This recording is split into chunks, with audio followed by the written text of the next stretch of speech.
বিশ্বের সবচেয়ে ভদ্র ডিফেন্ডারদের নাম লিস্ট করা হলে প্রথমেই থাকবে থিয়াগো সিলভার নাম।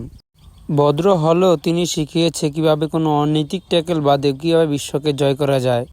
ক্যারিয়ারে দেখতে হয়নি কোনো লাল কার্ড, তিনি প্রতিপক্ষের কলার ধরা শিখেছে কোনো অনৈতিক ট্যাকল বাদে কীভাবে ভালো ভালো ড্রিবলারদের কাছ থেকে বল কেড়ে নিতে হয়।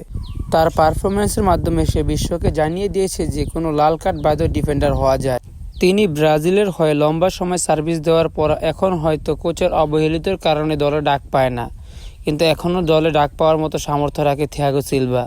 তার ডিফেন্ডিং অ্যাবিলিটি দেখে এখনও মনে হয় যে সে ব্রাজিল ক্যাপ্টেন হওয়ার যোগ্য, কিন্তু হয়তো দরিবল জুনিয়রের অবহেলিত একজন প্লেয়ার নাম হলো থিয়াগো সিলভা, যে যোগ্যতা থাকা সত্ত্বেও এখন জাতীয় দলে চান্স পায় না, কিন্তু ক্লাব লেভেলে পারফর্ম করে যাচ্ছে নিয়মিতই দেখাচ্ছে তার ডিফেন্ডিং ব্লগের প্রতিভা।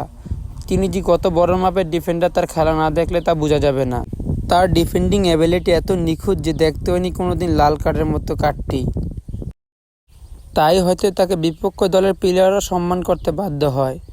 হয়তো বা দেখতে পাবো না তাকে আর হলুদ শিবিরে, দেখতে পাবো না হলুদ রঙের জার্সি পরে মাঠ মাতানো থিয়াগো সিলভাকে আর।